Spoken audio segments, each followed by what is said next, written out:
Hello, Lobo fans, and welcome into your Lobo Coaches Show, presented by Green Summit Landscape Management. I'm your host, Robert Portnoy, with head football coach at New Mexico, Jason Eck. Coach Eck, congratulations on being bowl eligible. Now you're coming off a bye week. First off, how are you? Rested up a little bit, and what'd you do with the bye week? It was good. We practiced a couple times. We got a lot of recruiting done last weekend as a staff, and the players really had 4 days off practice, so it was good to get back on the practice field Monday and have a great week of preparation for a Colorado State team that we have not beaten in a long time. Yes, it's since 2009, 13 tries. This would be a cool streak to end, wouldn't it?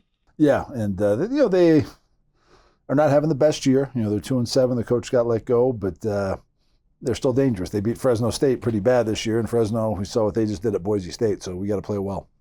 Does this offer an opportunity as well with the bye for a little extra self-evaluation? You're 2/3 of the way into the year. Do you sort of take a macro view and kind of look at the things that maybe you can get better at over the final 3 weeks of the regular season? No question. I think at this point in the season, you kind of know who you are, and you want to make sure you're playing to your strengths, and you want to try to improve some things, but I think the improvement slows down this late in the year. So I think a lot of times if there's things you aren't good at, you want to try to hide those the rest of the year and focus on what you're good at and try to emphasize that. So get the guys rested, get some people back. How about having safety Austin Brawley back in that defensive backfield? I'm very excited having Brawley back. He's done a good job of staying into it mentally. He traveled with us all year and has just done a good job of staying locked in, and expecting good things from him, and excited to have him back in the lineup. 9 games in, your starting quarterback, Jack Lane, has had some ups and downs, but it does feel like he's coming off one of his best games. Yeah, he played well, and it was great to see him make a mistake in the game, but then learn from it, not having it snowball, not forcing it. He came back and played really, really well as the game went on and led us in that last drive to victory. So proud of Jack, and excited to see how he continues to progress as the year goes on.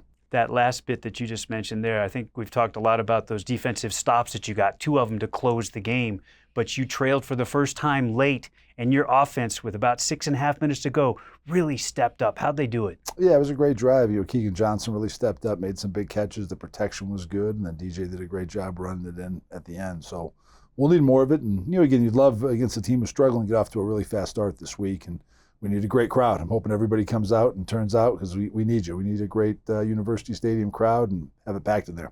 All right, we'll talk to you at the end of the show. Preview CSU. That's Lobo head football coach Jason Eck. We come back with Lobo linebacker and his son, Jaxton Eck, next. We're back on the Lobo Coaches Show. I'm your host, Robert Portnoy. It's my privilege to welcome in Lobo linebacker and captain Jaxton Eck. Jaxton, it's great to be with you. How are you, sir? Doing good. Appreciate you having me. How was the bye week for you? It's good. Get a little rest, get the body back. We had a couple good days of practice, but then just have a little time off. I think it was good for everyone, so we're ready to go. Got to go back to Idaho for a little bit? Yep. Saw some old friends, and then my girlfriend is out there too. She runs track at Idaho. So. Excellent. So a little bit of a time of rejuvenation for you guys. No doubt. Time, get your mind off football a little bit, but I think we're all ready to come back now and get going. All right, Jaxton. So it's been an amazing season for the Lobos. A lot of things are happening that haven't happened in quite some time. You've been a big part of that. Share some of your favorite memories so far from the year. Yeah, I think definitely that last one against UNLV was really cool. To become bowl eligible, it was a hard-fought game, a lot of emotions back and forth.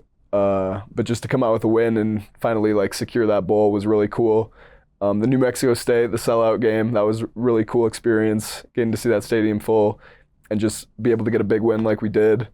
And then also getting to go to the venues like Michigan and UCLA was really cool too. Yeah, I want to dig into some of those experiences, but let's start with the UNLV game because that's the one that's freshest in everybody's mind. Yep. 13 tackles for you, 2 tackles for loss. The Lobo defense, yes, you gave up some yards. Yes, you gave us some points, but they've got a really tough quarterback, and you guys were wreaking some havoc. Yeah, no, they have a really talented offense. Their quarterback's a really good player, and then they had a lot of great receivers too, and I think 2 of the best running backs in the league that we play. So definitely not an easy team to defend, but I think a lot of guys stepped up and made plays. We had some guys banged up, a few guys out for the game, but guys just kept stepping up and making plays. A couple of stops there at the end of the game, 2 very big stops to secure the win. Take us through those. Yeah, those were critical. We kind of gave up the lead, and the offense had to go down and drive to take the lead. So at that point, then it was like, it's on us. We gotta finish the job now and get some stops. And it was really cool to see Tavian Combs on that 4th and 5 get a big pass breakup, just a guy that's been a part of the program for so long. And then on that last drive, Keyshawn has a huge sack. So just a bunch of guys stepping up. I feel like it was a team effort. A lot of guys made plays. Huge win for the Lobos to get to 6 victories and bowl eligible for the first time since 2016. You mentioned some of the great venues and great experiences you've had on the road. Take us back to the Rose Bowl and the Lobos' first ever win over a Big Ten team, UCLA. Yeah, it was really cool to go to the Rose Bowl. My dad played in one Rose Bowl and then coached in one as a graduate assistant. So getting then myself to be able to go play there, that was a really cool experience. And to get that big win, before the season, a lot of we were predicted, I think we have in our locker, like a site had us predicted 1-11. So just to start getting wins like that early in the year and start proving people wrong was really cool. We've seen some of the clips from the locker room after that game and the emotions that the team had. What was it like in there? Man, it was awesome. Just everyone spraying water bottles all over, everyone just going crazy. It felt really good. All the hard work we'd put in the offseason, starting to see some results from that, it was really cool. Jackson mentioned the sold-out crowd for the New Mexico State game here in Albuquerque at University Stadium. You had a tremendous game. The Lobos obviously beat the rival in front of more than 37,000. And you did something you've never done in your career before? Yeah, got my first career sack. It was a really cool day. Again, a lot of guys stepped up. I think we had 9 sacks as a defense. So it was just a really fun day. Just seeing the support from the community and then just to go get a win was awesome. And your roommate, Brett Carhu, celebrated with you a little too vigorously? Yeah, we're still trying to figure out the celebrations. Me and Brett have had a couple problems this year, but we're starting to practice. We're going to be good going forward. Okay, let's look at the other celebration, though, because this is a great moment from the win over Utah State. First off, I know there was some extra juice in the locker room for that game because of all the former players that played for Coach Mendenhall and a chance to play against their old coach who was here for just one season. That must have been so special to get them that win. And you had another big moment in that game too, didn't you? Yeah, no, I definitely could feel the emotion from some of the guys from the team last year. A little more personal of a game. Obviously for me it was that him leaving gave us the opportunity to be here, so I'm grateful for it, but definitely big to get that win for them, and we got to rock the turquoise, which was really cool. And yeah, that safety was a really cool play and a fun moment. Take us through the safety, because there was another celebration with Brett where it got a little too excited. Yeah, they were just backed up. Great job by special teams backing them up to the one. Dan had a big punt, and then just was able to make a play. Thought they might sneak it, but they ended up running a sweep. Teammates did a great job setting the edge and was able to bring them down. And me and Brett again went for the chest bump, and he knocked me over. I got to do a better job of staying up, but it was good. How do you seem to come through clean and make tackles unblocked? I know that there's a lot of preparation that goes into that. Yeah, I think it's just a testament to my D-line, all the guys I have around me, and then also the coaches putting me in positions to be successful. I think a linebacker is only as good as his D-line, and they do a great job causing havoc, taking multiple guys on plays with all the stunts and games that we do. So it really just makes my job easy. I just got to do the easy part and bring them down. But yeah, just a testament to all the great people we have, and glad I can be a part of it. Do you realize in a game like you played at Boise State that you are making a lot of tackles? Do you sort of get a feeling, like at the end of the game, you've got 18 tackles. I mean, you almost reached 20. I know it's a game that you'd have loved to win, but can you tell like you're getting extra work, like that the ball seems to be coming your way more often? Is that something you can see sort of in the moment? Yeah, I mean, during the game, I'm not really thinking about like how many tackles I have or anything like that. I think after the game, maybe I feel a little bit more sore. The body's maybe hurting a little bit more, but not really thinking about that during the game, just always about the next play, just focused on getting stops. But yeah, that was another fun game to be a part of and playing.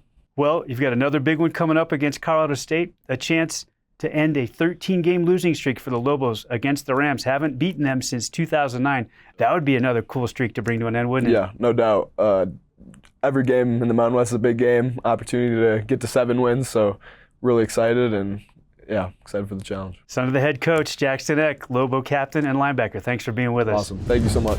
We come back after the timeout with Keyshawn James-Newby, Lobo D lineman, next on the Lobo Coaches Show. The Lobo Coaches Show is presented by Green Summit Landscape Management. Hello again on your Lobo Coaches Show. I'm your host, Robert Portnoy. We now have Lobo rush end. He is Keyshawn James-Newby. I call him the game wrecker. Yes, Key, sir. how are you? Great, man. Couldn't feel any better. That's a pretty good moniker, right? The game wrecker. I feel like you're kind of the one that wreaks havoc from the edge. How much fun is that? Hey, it's a lot of fun. My media crew back at the facility, they call me the Terminator.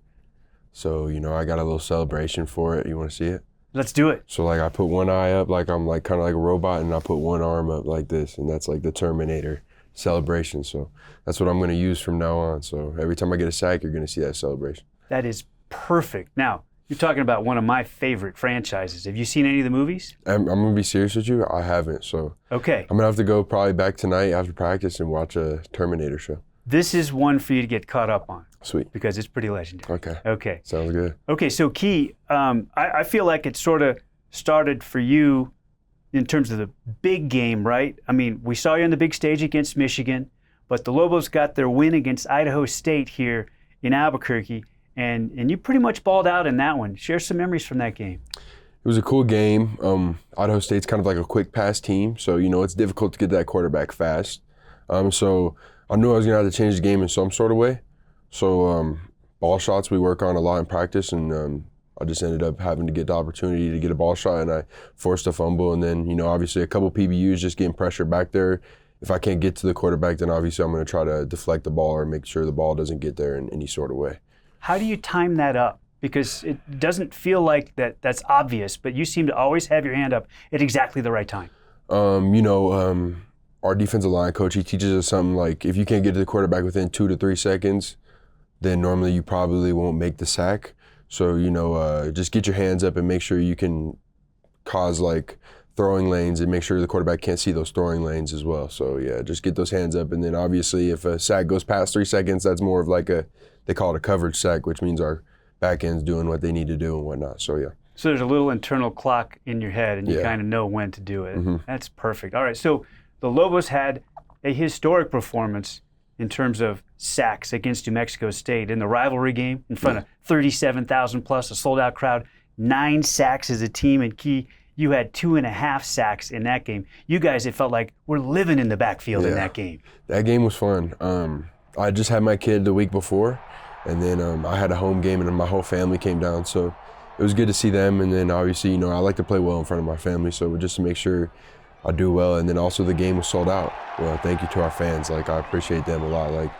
That really motivates a defense, and I don't think they understand that, but it motivates a defense really well. So, it was just a great environment. It was just a great place to be at the right time. Can you remember coming off the edge a couple of times in that game? Yeah. Like what were the moves that you used to get to the backfield? So I'm kind of a fast guy. So I try to get off the ball really fast, and therefore I don't really have to throw much of a move. All I really try to throw is like a chop, and that'll get the arm of the O-lineman down, and then normally the quarterback's just barely getting back to his drop set, and normally that's how it goes down. There were a couple times I jumped off sides because I get a little antsy, but that's really what it was. Yeah, I just like to jump off the ball and then get a chop and just go for the quarterback.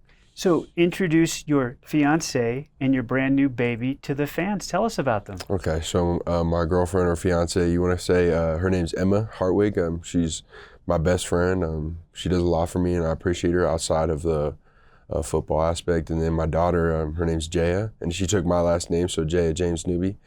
She's amazing, man. I watch her grow every day. I watch her start slowly trying to spill out words and whatnot. So it's cool, man. It's just it's a cool overall experience, and I'm enjoying every bit of it. College football player and Yes, a dad. Yes, sir. Busy man. Always. I bet that the off week was pretty nice, though. Off week was amazing. I got to spend a little more me and daughter-daddy time, they call it. I love hanging out with her. Love changing her diapers, all of it. It's amazing. It's fun. He had a terrific game against Boise State. I know you guys didn't win on the blue, but you kind of showed out. Yeah, that's the home state, man. I'm from Pocatello, Idaho originally, so I also had to get 20 tickets.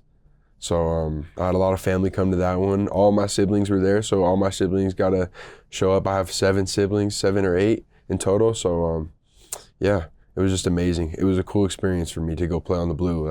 I've watched them on TV when I was younger and whatnot, and knowing Like I was like, I want to go play there just because it's in the home state, right? And so it was cool to play against them and, you know, show out for my family. So you had a little extra motivation in that one. For sure did, yes, sir. And it certainly paid off. Yes, it did. All right. So the Lobos just picked up a huge win over UNLV on the road to get to bowl eligibility. How about the celebration in that locker room after you guys got to 6 wins? Hey, they go crazy, man. They celebrate. We celebrate crazy. Let me not say they. We celebrate crazy. We like to have fun, especially after a hard-earned win. You know, especially when we know it's going to be a tough battle. We love to celebrate. So it's our favorite thing. Like Jackson said, water was flying everywhere, man. That's what it was. We had water flying everywhere. I hate getting wet with the water because it's hard to take off the pads, but you know, we have fun. It's good. So the beautiful pin punt by Daniel Hughes. Yes. And you guys need one last stop. You made a huge play on that drive, the last gasp drive for UNLV. Take us through that. So, you know, I was kind of slowing down a little bit throughout the game, just kind of getting in my head mentally, and we had one more drive. And, you know, big-time players make big-time plays. And so I knew, I had a feeling. There's a feeling you kind of get in your mind or in your body, and it's just a good feeling, and you go in there, and I was jumping the count. I wanted to jump the count. I jumped the count, ended up getting a sack. That's just one less play. My guys got to cover back there, and I appreciate them for covering. And Daniel Hughes, thank you for that punt, man. I just appreciate it. So sometimes you time it up, and it doesn't work. Yep. Go a little early. Yep. This one, it was perfect? Yes, it was. That's kind of the risk I like to take. I'm a gambler, man. I like to gamble, so I like to take the risk to jump off the ball. Sometimes I jump off sides, which is what the negative aspect of it is, but, you know, I'm going to end up controlling myself a little bit better and, you know, knowing it's the right time to do that, and then it'll end up working for me every time. I consider it sort of calculated risk. Yes, it is. Yes. It is a calculated risk for sure. It's a scary one. You know, coaches don't like it, but, you know, I'm going to figure out where I can make it a calculated risk where I'm about 80-20%, you know. Sometimes it pays huge dividends. It does. It does indeed, and that's the blessing of it. I love it. Okay, so now you've got a huge one this weekend. Colorado State is coming to Albuquerque. It's a team the Lobos have not beaten since 2009. Mm-hmm. 13 tries in all. This would be a great streak to end, wouldn't it? Yes, it would. We just got to play fundamental ball. You know, got to play sound ball, and it'll be a good win. We need it. We need to shut these guys down, man, and just let them know we're here to get all the rest of the wins throughout the season, and just, you know, stay strong and finish strong. Key, it's great having you in the Bouquet. Thank you. I appreciate it. D lineman Keyshawn James-Newby. Okay, we take a break. We come back and wrap with Coach Eck next.